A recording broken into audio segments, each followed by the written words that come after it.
நான் உங்கள் இயேசு, உங்களை காண வந்திருக்கிறேன். என் பிள்ளையே, உன் வீட்டில் இருந்த அந்த சாத்தானை நான் அழைத்துவிட்டேன். நீ எதற்கும் பயப்பட வேண்டாம். உன் வீட்டிலும் உன் இதயத்திலும் எந்த தீய சக்தியும் நுழைய முடியாது. நான் உன்னை என் கரங்களில் பாதுகாத்து வைத்திருக்கிறேன்.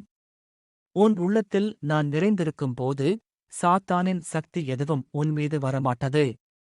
என் பெயரால் உன்னை சுற்றியுள்ள எல்லா தீய சக்திகளையும் நான் அழைத்து விடுகிறேன். நீ துணிச்சலாக இரு. என் ஒளி உன் வாழ்வில் எப்போதும் பிரகாசமாக இருக்கும். நீ என் மேல் கொண்ட நம்பிக்கையை வலுப்படுத்து. எந்தத் தடையும் உன் வாழ்க்கையை கலைக்க முடியாது. நான் உன் உடன்பிறப்பாய் உனக்காக போராடுகிறேன். எனது அருள் உன் வீட்டில் அமைதியையும் சாந்தியையும் நிறைக்க என் கரங்கள் உன்னோடு இருப்பதால் நீ அச்சமின்றி வாழு. உன் கணவர் மது போதைக்கு அடிமையாகி தினமும் சண்டையை ஏற்படுத்துவதால் உன் இதயம் மிகுந்த வேதனைக்கு உள்ளாகியுள்ளது. உன் துயரத்தை அவன் மாற வேண்டும் என்ற ஆசையை நான் அறிந்திருக்கிறேன். நீ என்னிடம் ஆவலுடன் பிரார்த்திக்கிறாய், அவனை மாற்ற வேண்டும் என்று கண்ணீருடன் வேண்டுகிறாய். அதை நான் கேள்விப்பட்டுள்ளேன்.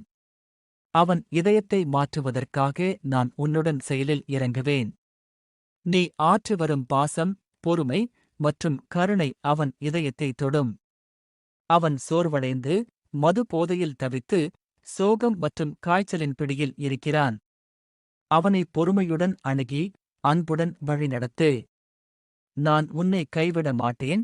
உன் கணவரின் இதயத்தை மாற்றி உங்களுக்கு அமைதியை அளிக்கிறேன். நீ பிரார்த்தித்தது நிச்சயம் நடக்கும். உன் கணவர் மாறி உன்னிடம் பாசமாகவும் பரிவாகவும் நடந்து கொள்வார். கவலை வேண்டாம். நான் உங்கள் இயேசு, உங்களை காண வந்திருக்கிறேன்.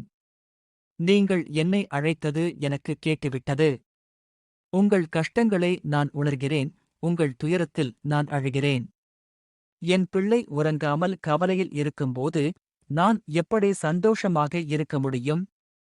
நான் உங்களை கைவிட மாட்டேன். உங்களுக்கு நடக்கும் அனைத்து தீய செயலும் எனக்கு நடக்கட்டும். உங்கள் சுமையைச் சுமந்து உங்களை நிம்மதியுடன் வாழ வைப்பேன். உங்கள் கண்ணீரை நான் பார்த்து உங்கள் துயரத்தை நான் துடைக்கிறேன். உங்கள் மனதில் நிம்மதியை ஏற்படுத்த நான் எப்போதும் உங்கள் அருகில் இருக்கிறேன். எனது ஆரமையில் அமைதியுடன் இருங்கள். நான் உங்களை ஒவ்வொரு நிமிடமும் நேசிக்கிறேன். ஒரு நொடி என்னை நினைத்து வாருங்கள் அப்பா என்று கூறுங்கள். நான் அங்கு நிற்பேன்.